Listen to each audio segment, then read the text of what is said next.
Hello, everyone, and welcome back to the Tastemakers podcast.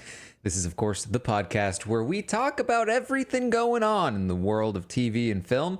And by everything, we mean all of the things that we are possibly able to shove in our mouths as we tell you what it tastes like. I am your host, Taran Armstrong, and with me, as always, it's Grace Leader. How you doing, Grace? I'm doing well, Taran. I'm holding space for the Tastemakers and all the things we watch. That's what I'm doing this week. I don't know. I feel like you've doubled down on that we're physically eating all of the things that we're watching. And I think that's it. That's what we do. We eat all the things. That's what it feels like. Mm-hmm. Yeah.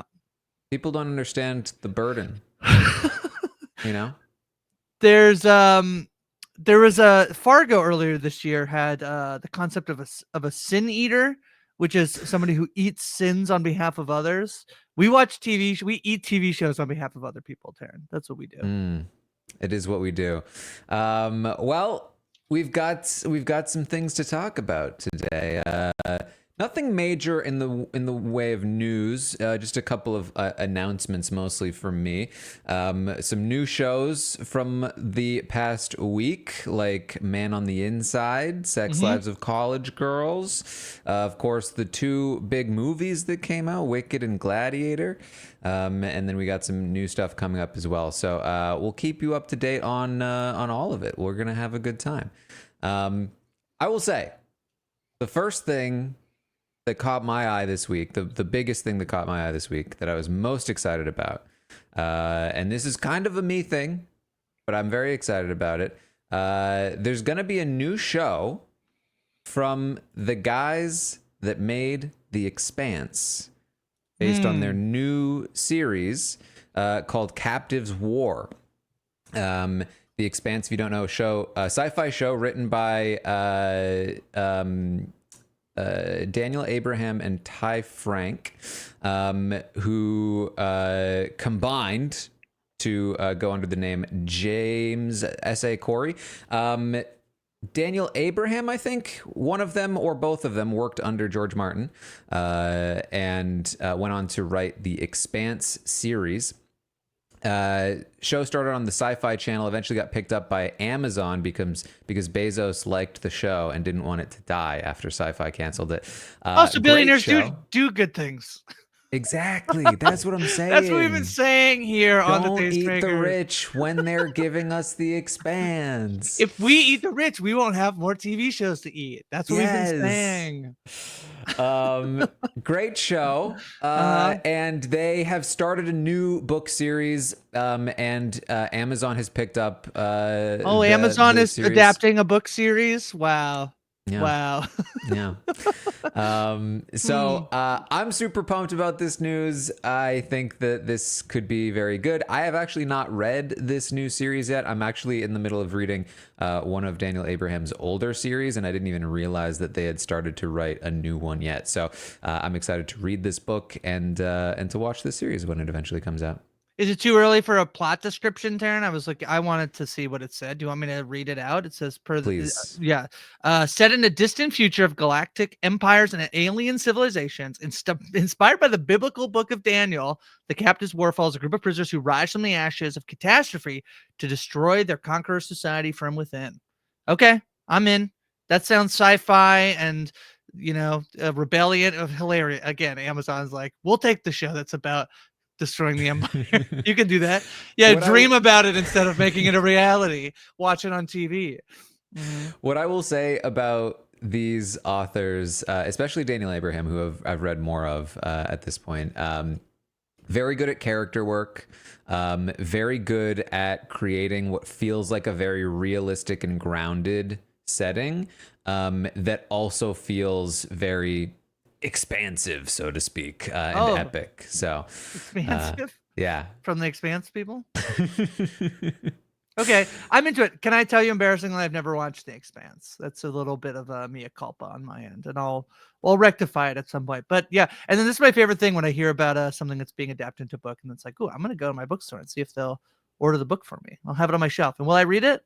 Hopefully. Yeah. Okay. Another piece of news that I saw that I thought was a little interesting. So I ended up watching the movie, I believe on Netflix, Wolves. with George. That's an Apple movie, I think. Is Apple you movie. actually You're watch right. on Apple? You know what? Because Apple pays people a lot of money to make movies that not a lot of people watch. That's part of the story. Is Netflix that does that too. thing. Netflix does that too, actually. Actually, no. Netflix pays a lot of money for people to watch movies that then they say 1 million people. People watched 100 billion minutes of this movie, and you're like, okay. And then it's like it does have The Rock in it. It does have Jennifer Lopez in it, but What if Apple it was- pays big stars, real stars. What if it was the same minute? I keep watching the first minute of movies just to see if it'll skew with the Netflix data. Yes, you're completely right. It was an Apple movie, and they recently had. So basically, what happened with this movie, I thought it was kind of interesting. It is interesting. They originally had this slated for a theatrical release. This is the George Clooney, Brad Pitt movie. They're both like cleaners, and by cleaners we mean like criminal cleaners. They like show up when somebody kills somebody and then they clean it up, and like, oh whoops, they both got hired and they're lone wolves. Oh boy. Brad Pitt and George Clooney. So I thought it was a fun movie. It was a good time, and perfectly acceptable. It was a very like adequately streaming kind of feeling movie to me, but it was originally slated to be theatrical release. Then they decided, nope, we're gonna put this out on streaming. And when they put it out on streaming, they announced, but we're gonna do a sequel. Yeah. And so then recently they announced no sequel. People are like, oh, I wonder what's happening. This movie's been like shoved around all over the place. So John Watts, who is the one who directed this movie, he also did at least one of the Spider-Man movies recently. He did all. I think he did all. I think he did Homecoming, Far From Home, and No Way Home. I think he did all of those. Yeah. Listen, I said at least one. yeah, at least one, maximum 3. It's 3. Yep. Mm-hmm. Recently came out and basically said, yeah, this wasn't Apple's decision. This was mine because Apple. Oh. He said the sequel. The sequel is his decision. He's not doing a sequel on Apple. Okay, got it. Because basically he was informed that his movie that he was assured would be a theatrical release would be a streaming release like a week before it was announced to the public. And then when that happened, he says he was like, please don't tell them I've been working on a sequel also though. And then they also did that. And so he was like, okay, screw you guys. I don't want to work for you anymore. And he said, I'm sorry, I'm not doing a sequel now for Apple. Okay, so there's two things here because there's like there's been a little bit of this Apple thing of Apple. There was an announcement, I think, kind of right after the strikes ended that like you're gonna see Apple like pare down the number of like basically their budget, like how much they're spending on content. And my belief is that if you're not, there's kind of two things you can do in streaming right now, which is and this is essentially if you're not Netflix. Like Netflix can do whatever they want. If they want to spend money to make content, they can do that. If they want to buy like Warner Brothers movies, like I think earlier when Dune 2 was coming out, they bought Dune 1 to put on their service because people I see it on Letterboxd every time there's a sequel. It's like Gladiator. Everyone was watching Gladiator before they were going to go see Gladiator. Not everybody, but you know what I mean. So Netflix can do whatever they want. The other streamers have to make like this decision of like, do we continue in like the arms race of content to basically convince people stay on our, like, make sure you're subscribed to our network, make sure you have something to watch after you watch something. So when you watch a movie on Apple TV, there's immediately like another thing for you to watch and you feel like it's worth it to keep being on that platform. The other thing is like the streamers are all pretty much closer to making money. We talked about this a couple weeks ago or last week maybe, where like Peacock is still not quite making money, but even then when they say like we lost $450 million, that's less money than they've ever lost before. And the other world is like, do you start being like, we're not going to actually make that much content, we're fine with how much we've made, we'll like maybe sell our content, maybe we don't need to be a streamer, maybe we'll whatever. Apple says they're going to spend less money, but their strategy has been like reputable names, like names that they can. So like we've seen it with like Kate Blanchett starred in the Alfonso Cuarón show on Apple TV. They just said that somebody is going to be in a Cape Fear remake, and I can't remember. Is it Javier I thought Bardem? you were saying K-pop for a second. No. Yeah, Javier Bardem is going to be in that K-pop series. No, he's going to be in Cape Fear remake or sequel or show or whatever. Like they're still kind of doing it, but it does seem like they don't really care about putting theaters in movies. They want stuff that's going to be on their streamers, and this is now kind of becoming like a conflict point between them and some of these filmmakers. The other place that's having this a little bit of this issue. Can I just say quickly? Yes. To be fair, it's a little difficult to put theaters in movies. Did I say that?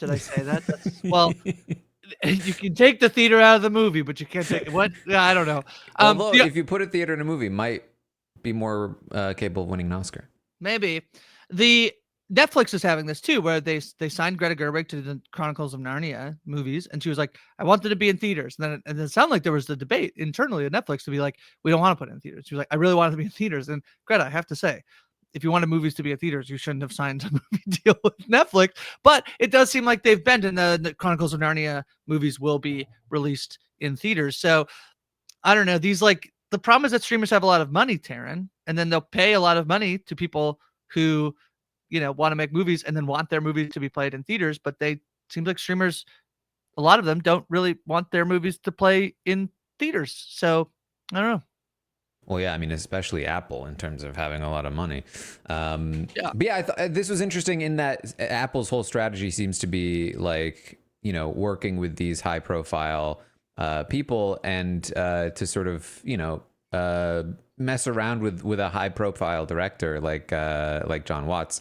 I thought was kind of interesting. So and maybe a result of that announcement of like, hey, we're paring down our content moving forward. So if that's sort of the result of it, then who knows what we will get for the future of Apple. I've liked a lot of the stuff they're putting out, but it does kind of feel like it's too good to be true, and it will end soon. I think the other thing for me, and I was about to put myself in the same bucket as like Brad Pitt and George Clooney, which I guess I will, which is that, and Scorsese, who pushed for Killers of the Flower Moon to have a theatrical release, and it did, and then it like pretty quickly then was on Apple TV.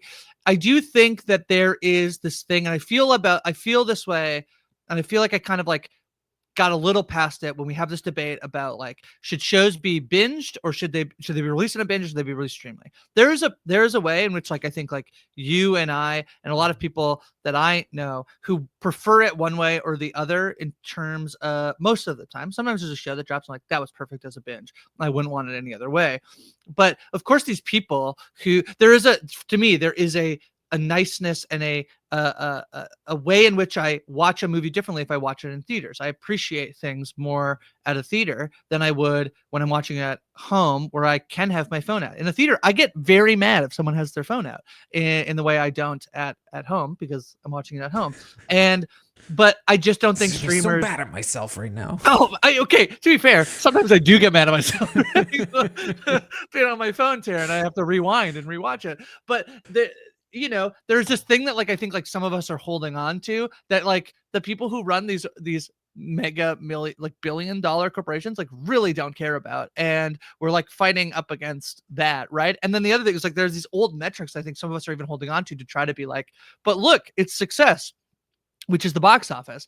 But like I don't know actually, if I was a CEO of Apple TV, how much box office money means in relation to like hours or minutes watched in a streamer. Like they have that information, and clearly at some points are saying it seems like it makes like $200 million over here, but we just don't really have as much like insight into the profitability and the reasons for why they would not want it to be in theaters. It's like a little bit of like the black box that I think is honestly a problem. I don't think it's like great that they can just be like, we have all the data and you can't see why we're making these decisions. But I don't think they're making these decisions for no reason, is my point. Mm-hmm. Yeah. I mean, personally, I'm fine with just like, I don't need it. I would like things to be in theaters. I don't need them to be exclusively in theaters, personally.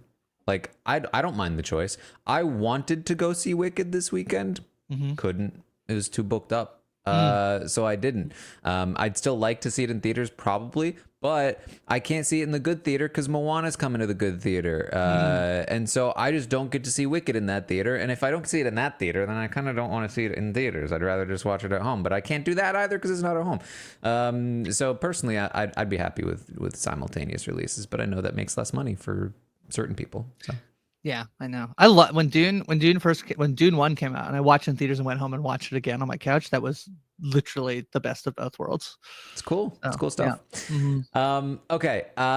One final small thing. I will talk a little bit about Arcane in a minute, but the Arcane ended, and with the end of Arcane, they announced that this is the end of Arcane. However, they are making more League of Legends shows in the vein of Arcane, multiple shows from what it sounds like, and one of them has already been in production for a year. So people who understand League of Legends lore will understand a lot more about what these shows are about, because all of the comments and all of the threads about this announcement are like, oh, it's Swain and Rose and Bland.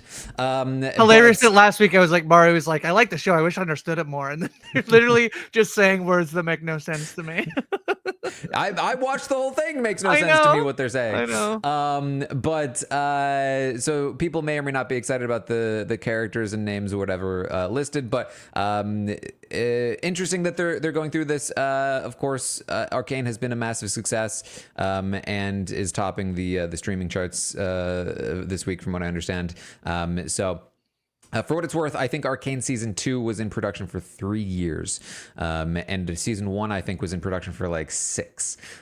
So just because it's been in production for a year does not mean that it's going to come out anytime soon. But these are very well made episodes of television, and I'm excited to see what they do with more stuff. Two renewal. I think there's actually 3 renewals this week. One was From got renewed for season 4.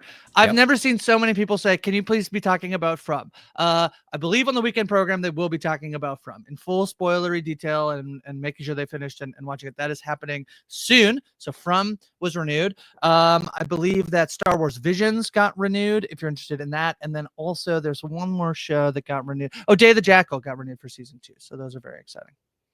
Yeah, Day of the Jackal confuses me, but that's fine. I thought that was a 1 season and done kind of thing. Yes, so speaking of From just finished its 3rd season, as Arcane just finished its 2nd. I finished From season 3. I will say probably my favorite season of From so far. Oh, that's nice. That's good. I liked it. Can I say that I thought From would have finished before Halloween, and my brain was like, clearly that show has already. So when people this week were like, you have to talk about From, I was a little confused because it's not really Halloween. It's like actually late November. But I'm glad again. I didn't watch it during. It's at some point I'll start watching it. I believe Jess Sterling has started watching it. They're going to talk about it on the weekend program, but I have not watched it. But your favorite season so far, Taran? I think so. It hit hard. It still had a lot of the annoying things that it usually does, but maybe not quite as much. And it gave some answers. I've heard it's a 5-season plan, so it's kind of like, man, another season without finishing, without giving us more answers. But I'm excited for more From. I think it's a good time. Arcane also finished its 2nd and final season of this story, at least. I gotta say, I feel like I'm having an interesting experience with Arcane, because I feel like I finished watching season 2 and I was like, you know what? I get it. I've come around. Arcane kind of slaps. And just as I did that, everyone was like, nah, it sucked. Interesting. Hated the ending. Interesting. Yeah. I'm exaggerating. I don't think people are that down on it. In fact, I think a lot of people agree, as do I. Episode 7 is an incredible episode of television. but some people were a little bit disappointed with the ending. I'm not, because I think I had lower expectations coming in. For me, like, all of the problems I'm hearing about the ending are like a lot of the problems I've had with the show from the start. Right. That So you're kind it of like, you're sounds. already there. You're like, I yeah, think that's kind of what it was. And so yeah. I think because I was already on that page, I was enjoying it a little more because I didn't have higher expectations. But man, it's still incredibly beautiful to look at, and just everything about the sound and the voice acting, and the animation. It's so detailed, it's so incredible. I have to continue to recommend just watching it, just to look at it at the very least. Okay. So I'm excited to see what they do with more stuff. Okay. My catching up, I was away at a conference all week. I was running pretty much in a convention center from about 6 a.m. to 6:30 p.m. daily, Taran. So I did not have a lot of time to watch television when I did. The catching up I did was I know this is we know scripted TV, but I caught up with Junior Taskmaster this week, and episode 3 is an absolute delight and maybe one of the funniest episodes, not just of Junior Taskmaster I've seen, is all of Taskmaster. I thought it was so funny and so delightful and cute and good. I feel like it really hit its stride. I honestly think if that was the first episode, the show, I would have different expectations of the show. I felt there was some earlier stuff in the season that I thought like was a little like for a kid's show. It still felt like an adult's, like it was for like just the humor and things. Like I wanted to watch it with my niece. The accents were a little tricky. And then the comedy was like a little over her head. Whereas in like, I was like, oh no, I'm going to go and show her episode 3 immediately because it was so fun. The other random thing that I've been just watching to catch up on, and I'm like seasons behind, but just I was sick one day and I needed something to just get me out of my funk, was Bob's Burgers. Are you a Bob's Burgers fan at all? I tried for a while. I watched a few seasons. I intended to like watch all of it. I kind of fell off eventually. Probably because like I think watching it in a binge is just not the call, or maybe it is. I don't know if if it's in the background. I think it is. I think it is. Like this is I mean, there's a lot of Bob's Burgers. This is like I think I'm on. It eventually got a little samey to me, which was why I think I fell off. But Which I think that's correct. But then when you like haven't watched for a while and you do dive back in, it's like a delight. It's a treat. It was so funny. I was like starting at season 3, and I think they're on season 16. So I have like the thing is I have a lot of Bob's Burgers to watch, in the sense that like I'm probably not going to catch up. I'm going to watch until I'm like, okay, like I'm feeling it a little bit. Like I'm a little like exactly where you are. It's like a little samey. And then when I go back to it, it'll just be there waiting for me as like a lovely little treat. Because I think jokes per minute, that show is pretty tremendous. I like it a lot. So Bob's Burgers is like a very nice, warm hug to return back to, I thought. yeah, I think that's fair. Okay, well, that's the catching up that we have to do. But there were plenty of new shows this week. I sampled all of them, I believe. I think biggest on the list, Man on the Inside. I watched very this, well. Darren. I watched an episode. I watched 2 episodes, Man on the Inside. It was good. I think I was expecting more from a Michael Schur production, who did The Good Place and Parks and Rec. Granted, Parks and Rec season 1 wasn't great. That's true. But yeah, I mean, it was enjoyable. I felt. Darren, I felt like what's really funny is that if you heard me talking about the episode of The Man on the Inside, episode 1 that I watched to my coworkers at the conference, because I was one night where I was able to get to bed a little bit early, and I was like, oh, I'm gonna watch I'm gonna watch this episode. So it was Thursday night, the day it came out. I watched it. It's like, that was good. And I could tell all my coworkers and people like, oh, Man on the Inside drop. You should watch Man on the Inside.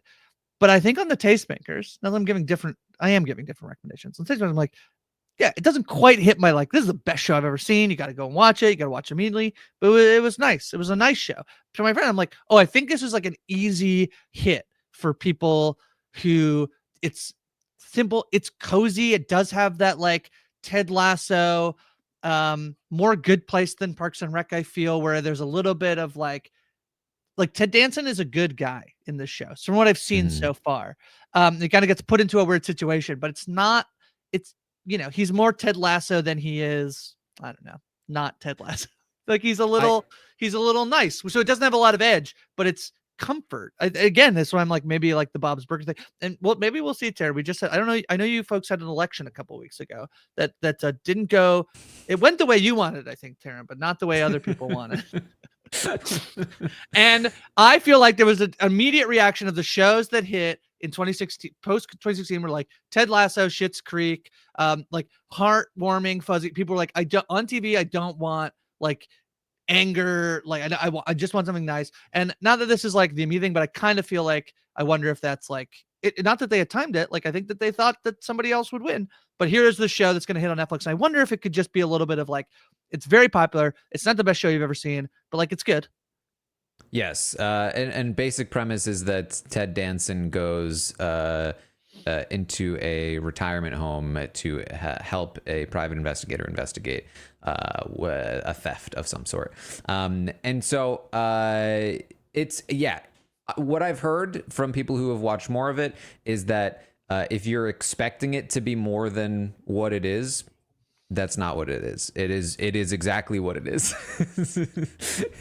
It doesn't, there's not really much edge to it. Don't expect like big, massive twists like The Good Place or anything like that. Like it just is what it is. And I think that's fine. I'll probably keep at it, but maybe not. I don't know. Can I ask you, did you have an immediate and visceral reaction like I did to seeing Stephanie Beatrice not be Rosa from Brooklyn Nine-Nine, and in fact be almost completely opposite to Rosa in Brooklyn Nine-Nine in such a jarring, I was like, you're nice and kind and I was sweet. Like, she's a real person. It was almost like, I guess the other thing to catch up on was Dune. It's almost like watching Travis Fimmel. It would be like watching Travis Fimmel be like a normal person.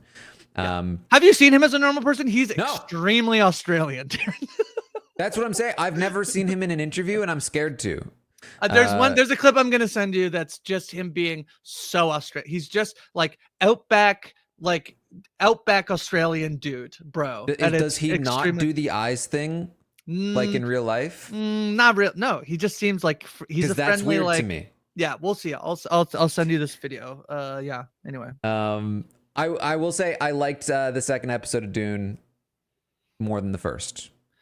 I think it's better, but I don't know that it's like hitting, it's not magnitudes better. But Mm-hmm. I think it's like getting into a rhythm that the first episode did not hit because it was too busy setting things up. I had a thing about this, which I think was and then I was watching a movie. I went to see International Cinema Cafe is like a surprise international movie that's playing. And so I got to see this movie called Pierce, which is, I believe, from Singapore. And it is about a young boy who's a fencer. And I was talking to the person next to me about Dune Prophecy before, because I was like, are you watching Dune? And they were like, no, I don't think I'm into it. I don't think I'm going to like it, everything that I've seen. And this is a person I was not like expecting to love Dune. But I was talking about the movie Dune and things like Game of Thrones. It had a very, I think, like much simpler and better entry point into the worlds of those shows, where I feel like Game of Thrones, I think, is maybe the best onboarding. And if the onboarding doesn't work for Game of Thrones, I don't know that it becomes the massive success breakup. But imagine that show started with 10 minutes of like target, like basically House of the Dragon. If it just did House of the Dragon for 10 minutes, it would not be very good. It like eased us into, and that show is like kind of pretends that it's like, it's just alternate English history is kind of what it like pretends to do at the beginning.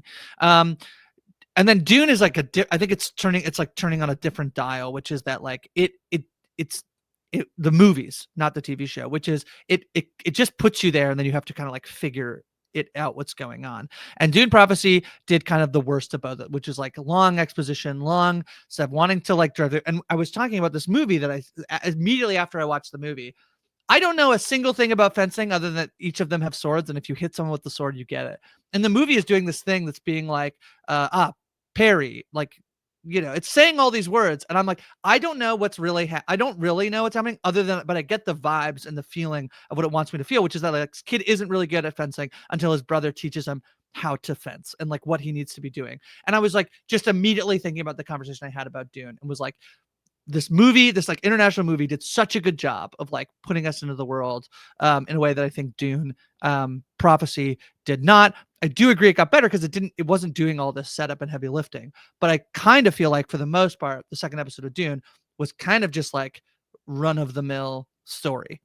I don't feel like it's doing a whole lot of like, oh my God, this is the most unique thing I've ever seen in television, which you kind of like one of my theories recently is like, you have to do something that feels iterative of something that's done before, but have a unique spin on it. I don't know that Dune Prophecy is necessarily doing that incredibly well. Yeah.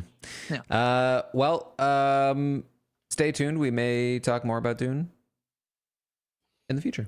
Yeah. Sex Lives of College Girls still feels weird. It has not stopped being weird saying it. Well, don't if you I feel like you have to put more things around other than just go. So the Sex Lives of College Girls. You have to. I think you have to be like. I watched an episode of television called The Sex Lives. I watched The Sex Lives of College Girls. Yeah, from HBO Max. Yeah, that's season 3, episode 1. I gotta say, okay, all right. I don't think that's fair to the season because I think basically my issue with episode 1 was that it was like you could tell that basically the entire episode was there to honestly just like Dune. Setup. First episodes are hard, I think, Taran. It was to transition because there were actors leaving. There were new storylines, and it very much did the thing where like previous storylines were like basically just dropping the entire thing because we've got a new idea for season 3 and we're just doing it off screen. And there's just a lot of it that was like, oh, okay, I guess this is just the new direction. So once we're in the new direction, I think it will be fine. But as a transition episode, it didn't super work for me. Taran, Max doesn't do this. They're not, and HBO doesn't do this. Amazon Prime does this. Apple has done this, which is a multi-episode first week drop. Mm-hmm. Should the Sex Lives of College Girls have done a multi-episode drop in week 1 for its new season? I mean, you haven't seen future episodes, right? So it's hard to tell. Like maybe if 2 is Sex Lives of College Girls should have. Silo should have. Silo should have. I'll talk about Silo in a second. But yeah. So yeah, I think that like if you have a first episode that is a little bit off kilter, Dune, I think Dune would have been tough. Those episodes are long. No. But still, like I would if I had watched these 2 episodes of Dune in succession, I would have come off with a better opinion of Dune, I think, overall. But it was a 6-episode season, so like, what are you gonna do? If I watched Dune in succession, I would have preferred. I think I would say Succession is a much better show. Yeah, that's true. Silo, can I tell you? You mentioned Silo. Unless you want to talk more about this. Taran, if you specifically want to talk more about the Sex Lives of College Girls, the television show, or otherwise, I'll let you. But Silo episode 2. So much better. So much better. So much better. We don't spend any. We move the spotlight entirely. We silo. We're in another whole different story. But it was just really, really good. I think that Mike and I talked a lot about how the show is a little bit promised as an ensemble cast, and I think they got Rebecca Ferguson. They're like, ooh, Rebecca Ferguson, and that's like no shade. I would do the same thing if I was a showrunner. But this episode, which does not have Rebecca Ferguson in it at all, got to kind of be an ensemble show that really got me excited about what the rest of the season could be. So I thought it was a very, very good bounce back. They should have dropped these 2 episodes at once like they did in season 1. They didn't. That's okay. This is where we are now. I'm very excited coming out of episode 2. The other reason I'm very excited because like Mike and I are going to chat about it weekly, and I was very nervous after episode 1. And I did see some people push back. They were like, I liked it. I enjoyed just vibing out on episode 1. I did not. I thought I hesitate to use the word boring, but I said boring, so I'll say it. But episode 2 is not boring, and I'm excited for more Silo. So I would encourage people, if you haven't checked out any of it, after, because we had never really talked about it on the Tastemakers before. If you like your first hearing of it was like episode 1 was really boring, I think it's worth watching season 1 and then joining us for season 2. I still think episode 1 was fine, just not as an episode 1 after 2 years that there's no other episode. Sure. Okay, Interior Chinatown. Oh, I didn't check. I really meant to check this out, Taran, because I put it on your radar and I didn't get a chance to check it out. So now I'm like, did I waste Taran's time? Let's hear. Well, okay, I'm sad that you didn't check it out because I Yeah. feel like there's a lot of discussion around this show and a lot of Okay. people are liking it. And Okay. I am unfortunately not one of those people. Okay. I watched Okay. 2 episodes of the show. It is interesting and I'm curious about it. Okay. Like I want to finish it because I want to know what the hell is going on. Okay. But I think for me, the episodes are too long Yeah. Okay. for what it's giving me. Wait, how long are the episodes? I will tell you, they feel like they're an hour. But I would have thought it was like a less than 30-minute show. That's what I would That's have what it thought. feels like it should be. But the episodes are roughly like 42-ish minutes. It looks like Yeah, I don't love that. I don't think. 48 and 43. Yeah.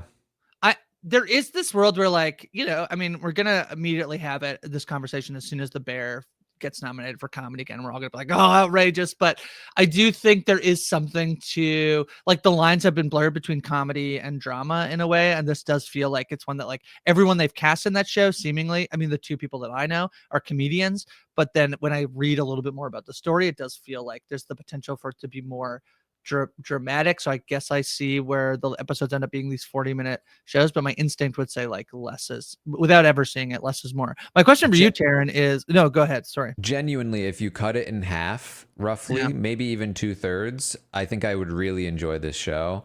Yeah. But like every once in a while, I just completely fall out of it. Yeah. And so that's the problem. And then you're in exterior Chinatown. Yeah.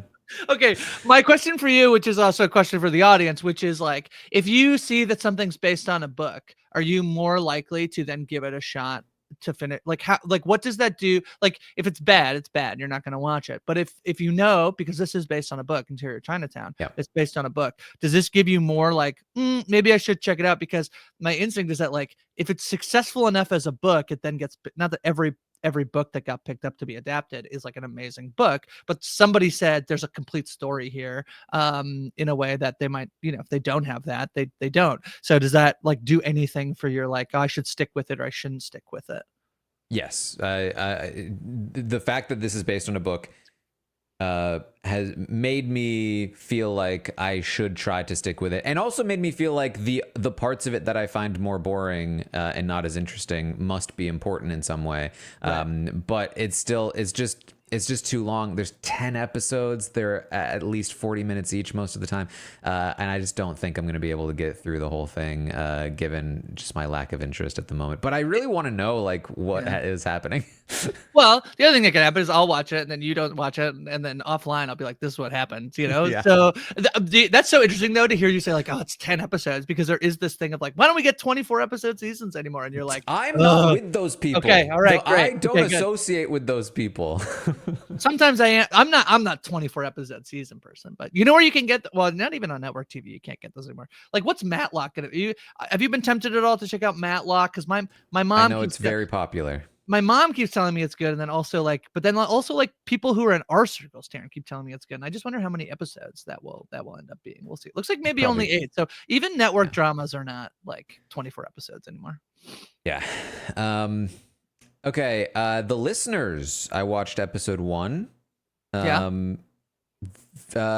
You're right that it appears to be sci-fi at first, and then it feels like it's more of a drama, perhaps. Yeah, I think it's more like, so, like, when I was watching it, I was like, oh, sci-fi, but it's not, and it's much more like social characters, people. And I also have to put a ginormous caveat on this thing, that there's one aspect about this show that I think you've already seen alluded to, Taryn, and maybe not explored, is that there's one aspect of the show that, when you get to this part and you're like, I don't want to watch this, I don't know how it ends, so I can't tell you more, but I feel like it's like, it's basically that she's a teacher, and one of the students, who also seemingly is hearing the sound that she's hearing, is also hearing that sound, and the vibes are weird, and they get weirder, Taryn. So I'll just say, I will preface that to say, like, you're not. Sometimes I'm like, oh, am I supposed to be reading that these two characters are like, then it's like, just like a lot of times this is with queer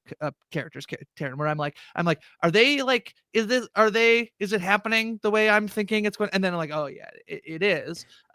So yes, that thing is there, but a strange teacher student dynamic that I don't know how it ends. I don't know where it goes. I would not begrudge people for saying like, don't make me watch the show where there's a weird teacher student dynamic. Just like totally putting that on the table. I don't know. Yeah, that's all I can say at this point. It's all I've seen so far. So yeah, it's a weird. It's got that dynamic, but it's sort of like in universe justified or explained via the sci-fi-esque premise, which is, it's weird. It's a weird show. I have no idea where it's going or what we're gonna do. Yeah, so there's that, and you're gonna see there is this. I think it's this exploration of this thing that people have like in real life said is a thing that happens to them. It is not. I don't think, I've not seen the show. I don't think we're gonna find out it's aliens, but we are going to see is like what happens when somebody is is not believed by society, when they have this thing that happens. How can people both like, how do people who are good-hearted and care about you feel dismissive about that thing? And how are people that you don't know and who are saying the things that you want to hear? What can they then do with that information? So it is about society and relationships. I think probably conspiracy theories and cults and all of this stuff, not in the way that it's like, we're going to find Area 51, but in a way that's like, how do people who fall into the things that they fall into, how do they end up there? What are those relationships like, in a very weird, strange way that I really was like drawn into. And the director of the show of the show, the Q&A, she was so thoughtful. I really did feel like I was getting to listen to Baron Boadar and Yante Frize from Dark again. And again, that's a sci-fi show. This is not sci-fi, but the way she was talking about the considerations and things she put into the show, I thought were so thoughtful and so interesting and compelling that I'm so excited to watch more of this. Again, I think it's currently only available on the BBC, so you have to figure out how to access the BBC. You can do that with a VPN if you want, but yeah, all of this thing. But yeah, I'm so intrigued by this show. The listeners. It's also a book. You can read the book as well. There you go. And I did check out one episode of Cruel Intentions. It's fine. It's the kind of show where like every single person in the show has like the snarkiest possible line at any given moment, and like tries to like fast talk, and it's just like nobody feels like a real human to me. Yeah. I had very little time to watch television this week, so there are things that are out that I have not watched yet. So just putting on radar that I do want to watch The Empress season 2, and I do want to watch Based on a True Story season 2, but I wasn't able to get to either of those yet. So they are out, and if you have watched them, please let me know what you think, because I'm very excited. Both shows in their season 2, that I'm very excited to watch. Taryn, I went to the movies when I got back from my trip to Halifax, and I did watch, and I struggle to admit this, but I watched 4 movies in movie theaters in the span of 24 hours upon my return from a trip. Wait, when you say in the span of 24 hours, do you mean like you watched a movie, left, came back, or you did 4 in a row?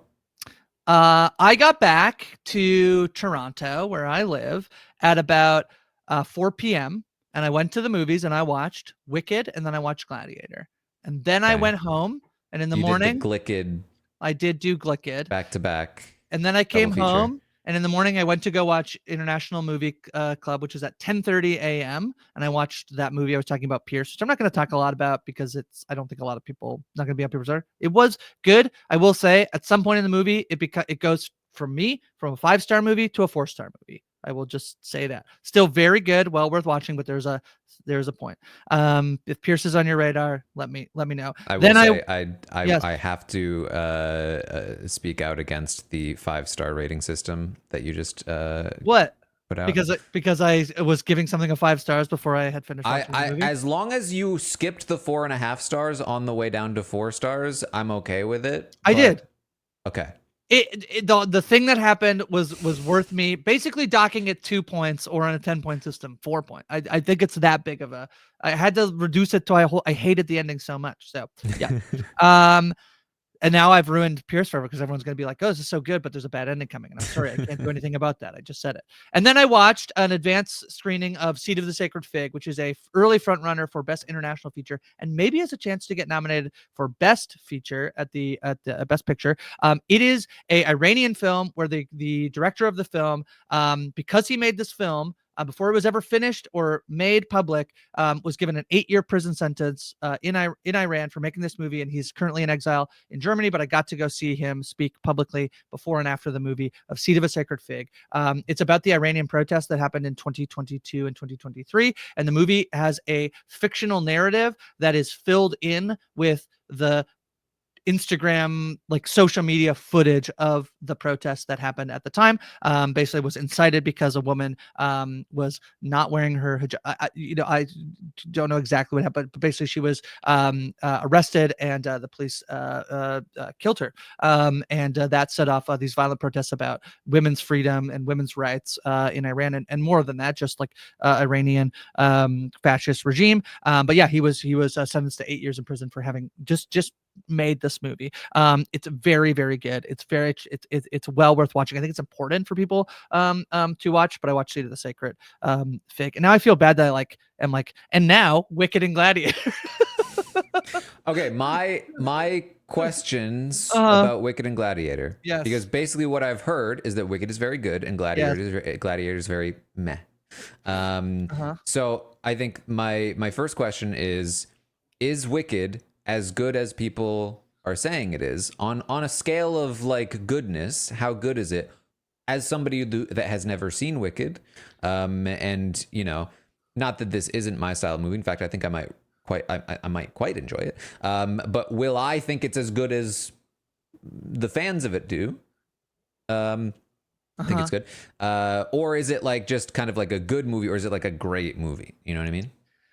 Yeah, so I'm not a big theater person. Other than putting theaters in movies, I'm a big advocate of that, Taran. But I recently I started to go, and you know what really, like, for me opened this up of being like I should go to the theater more, is I went to see Wicked, and I was like, yep, I get it. I get why everyone loves going to the theater. And I'm very fortunate. I live in Toronto, where The Lion King is here, Come From Away is here, like there's stuff playing all the time. I could go all I mean, it's pricey, but I could go more than I do. And I really was like, oh, I should go see more things. And so I feel like I'm not a theater person. I often, kind of the same way I've done with books, where when I see a movie that I'm like, oh, that was so fun, or I see the idea for what happened there, then I go buy the book and read the book. Like I'm kind of like the reverse of what people are normally doing. So I've done this a couple times with Dear Evan Hansen. I watched the movie first, and then I believe AJ Mass was like, don't take that as what Dear Evan Hansen is. Please go watch a version.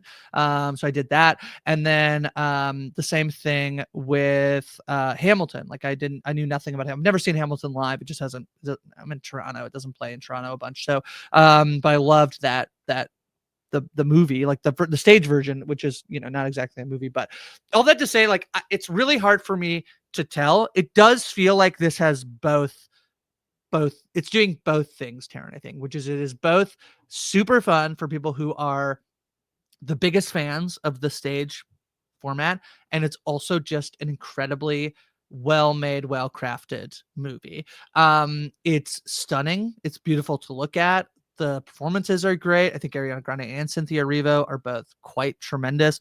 That it's becoming memeable. Like Holding Space. Have you heard about this? For Holding Space, for I've the heard lyrics about of Holding Space, Holding Gravity, or Defying Gravity. So like it's doing all of the things right now, and I actually honestly think it's kind of like really affecting the feeling about Gladiator, because Gladiator is just not hitting any of this stuff. Like it's just, and I actually don't think that's a bad movie. I just think it's not like a really great movie like Wicked. I do think Wicked immediately becomes, I think it's going to be nominated for Best Picture. I think it could get some performance nominations, and it's going to get a bunch of down the line production stuff that I think actually like probably is going to end up like beating Dune, and that's because Dune came out way earlier this year. So I think it's well worth watching. I kind of want to go see it again, which is, I think, a tremendous, you know, plus for a movie that's 2 hours and 40 minutes, Taran. Yeah, I saw that. That when I was looking at it. And I was like, oh my God. And it's part one of the movie. But the other thing I do, this movie, I don't know if you know the story of Wicked, but I just know it's like about the Wicked Witch of the West or whatever.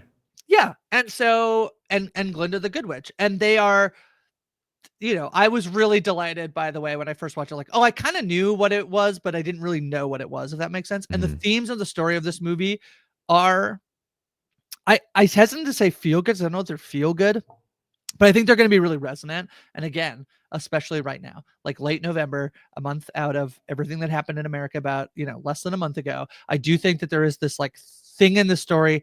It is, it's not like this is a new story. It is about the way people are judged, the way we perceive them, and the way that we look at people, and the way that they're not that. And it's a really good story. I don't think there's a reason, like, honestly, to me, and people can come and hate on me, I kind of think there are only like a couple like super memorable Wicked songs. Like, and I've watched it once. I've listened to the album over, and I watched the movie. To me, Popular and Defying Gravity are like incredible, and everything else is like pretty good. But the movie really, and the show really, stand on the shoulders of like the story that it's telling, and then the performances of often people they put into these performances. Like, there's a reason why Idina Menzel and Kristen Chenoweth are obviously like iconic in those roles. But now you can put these two new people in, and it's delightful and fun. I would highly recommend you to go see it, Taryn, because I'd be so interested to see if you would like it, because it does feel like it has theater kid energy, but I think it's going to work for people who are not theater kids. I think it will too. I mean, I want to see it. Yeah, I'm just curious if I'll like love it or if I'll be like, that was fun. So I would bet though that like, and it's tough because part of me wanted to be like, it's really bad, everyone shouldn't watch it, so that when everyone goes, they're like, Grayson was bad, but that was amazing. But I don't know that it's going to be your favorite movie, Taran, but I think you'll be like, okay, I get it. I think that's probably what I expect your reaction to be. Yeah. And then Gladiator 2, I've just heard it's fine. Yeah. It's just basically the first Gladiator, but it's not as good as the first Gladiator. So then it's kind of like, oh, why did we do? There's a couple of things in here that are incredible. Denzel Washington is incredible. He's so good. He is clearly the best thing about this movie, and that's me also saying I love Paul Mescal and I love Pedro Pascal, and they're both in this movie too. Justin Quinn is fun as well, but Denzel Washington is just incredible. There's some really cool moments. Like, Ridley Scott knows how to direct a movie. He does. No, it just might be that like he didn't make a masterpiece this time. That's okay. That's fine. It was pretty fun. It's just like so in the shadow. I went to the same movie theater. Obviously, I didn't go to different movie theaters to watch Wicked and then Gladiator. Wicked was sold out. Gladiator had 20 other people in my theater. Like, it was a stark difference when I went to pick my seat. So I think that's just how people are feeling right now. Yeah. All right. Anything else new? That's what I did. Oh yeah, that's what I watched. That's what I watched again. That's my best ever. I hope that's okay. That was my best effort, having been at a conference for 5 days. I hope that's okay. Of course. Did I do it? Okay. We also have some upcoming shows that I have marked. Nothing major, to be honest, from me. At least that's like super on my radar. Just a couple of things I caught. There's something that's going to be airing on Tuesday night, which is probably tonight if you're listening to this, on HBO. Get Millie Black. Get Millie Black. Yeah.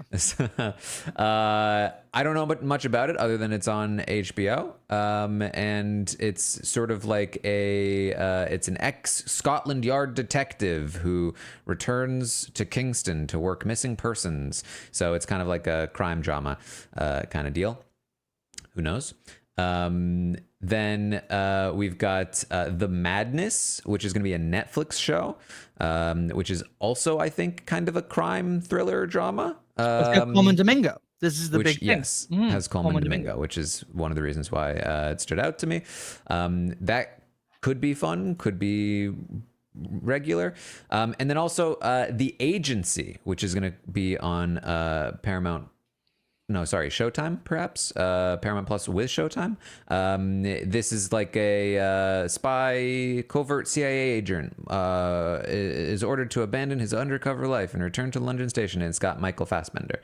And Jeffrey Wright. Forgive me for this joke. Like, I'm not James Bond, but it feels like it's a spy. Is it Spyfall? No, it's Skyfall. That's the name of it. Okay, never mind. It's a bad joke. There's a lot of spy stuff right now. There's a Spy ton stuff of and crime stuff. Well, there's always crime stuff, but there's always yeah. crime stuff. The The Agency, I agency, believe, is a it's a remake. It's remake. of a very very highly acclaimed French series called The Bureau. Yes. Yeah. And so I like this kind of like if you're a person who listens to The Watch, these guys have been on it for forever, but that show is just highly acclaimed. I have not watched it, but people love it. And then this is being produced by George Clooney. It's starring Michael Fassbender, Jeffrey Wright, Jodie Turner-Smith, Richard Gere is in this as well. So it's just kind of like showing up here on Showtime at the end of the year. But I definitely am going to be watching and checking out this one. I think this does a little bit of a, I mean, I think there's so much spy, agency crime stuff right now. There's a lot of stuff that feels like it's in the same little world. It'll be interesting to see if what of it will break through. And this is when I have I would buy a lot of stock in the agency is what I'm saying right now compared It seems to be the most like, promising show on the radar at the moment. yeah, compared to stuff like I really like Day of the Jackal episode 1, but yeah, that's there. Even totally different, but the Diplomat feel it's in this government agency, thing. There's just a lot of this happening this fall. So yeah. There is one more show, and this one, if you're a From fan, you're already familiar with this show because this is what happened with the From finale. It was listed as an hour 15. And everyone was like, oh boy, extra long From finale. This is great. And then the episode ended shorter than an hour. And the rest of the runtime was dedicated to a special sneak preview of the new show, Earth Abides. And people were a little upset about that.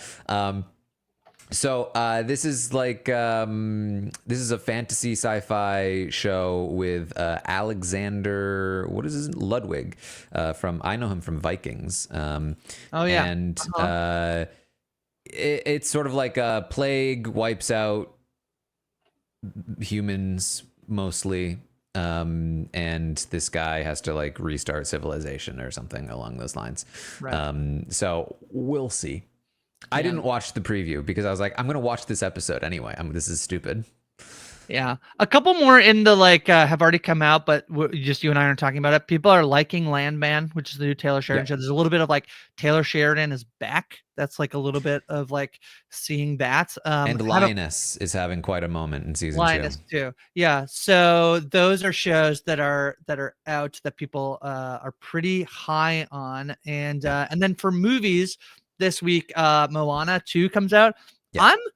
I think this is going to make a lot of money. This was a television show that then got made into a movie. So I'm pretty interested to see if you can feel that at all. Wait, Moana? Moana 2. Yeah, it was going to be a television show on Disney+. It was going to be a TV. That's interesting. And then also, the music is not from Lin-Manuel Miranda. So I have 2 reasons to actually, this is the thing I would say is actually I just said I would buy stock in the agency. I would actually also buy Moana 2 stock, or maybe you're selling it. I don't know, because Moana is super popular. It is super popular. I think it's going to make a lot of money. I wonder whether people are going to be like, that wasn't as good as the first one, which that happens all the time, even with the same people involved in the thing. But there's television show. Could they edit it in a way that worked for a movie? Which I think, yes, you can do that. Actually, a lot of television shows should just be movies these days. That's so interesting to me because I think that a lot of TV shows should have been movies. And this is the first one that I've seen that is you know what? We should just make this a movie. I don't think it's the best experiment, Taryn, of Moana 2. It's only an hour 40 too. It's not even a 3-hour movie. Yeah. The other one that's coming this week, I think maybe just limited. Let me check. Is Queer might be playing limited near right you. Now. I think it's a wide December 17th or something. So that's the other thing that's coming this weekend that I liked Queer. I'm higher on Queer. A lot of people are yeah, I don't know what Luke is doing, but that one's coming out. But yeah, so those are the movies on my radar this weekend. And then Seed of a Sacred Fig, I believe, is also starting to play limited release this week. So there's still a lot happening on television and at the movies, and we're doing it all. We'll be back next week. We will be back next week. I think that's about December 13th for the wide release of Queer. Okay. That's about what we have for you this week then. interesting stuff. I would say a little bit weaker on the new stuff side of things. There wasn't as much that I was enjoying. I felt like I was getting quite a hot streak of things. I was like, this is great, this is good, this is fun, and a little bit more of like a here and there, but. Yellow Jackets announced that it is coming back early Yes. next year. I would suspect it's not going to be long before we maybe get a trailer for that as well.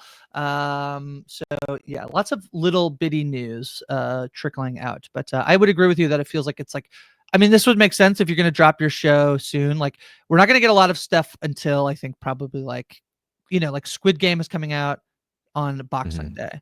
But yeah, it's Valentine's Day for Yellow Jackets, which does feel a little fitting, but yeah. All right. Well, that is what we have for you then. Make sure you subscribe to the We Know Scripted TV feed if you want more of this stuff. If you want to hear about From, there's apparently going to be some From talk over there. Stay tuned in general. Anything else, Grace? No, that's all I got. That's all we got. Well, thank you all so much for joining us here today, and we will see all of you next time.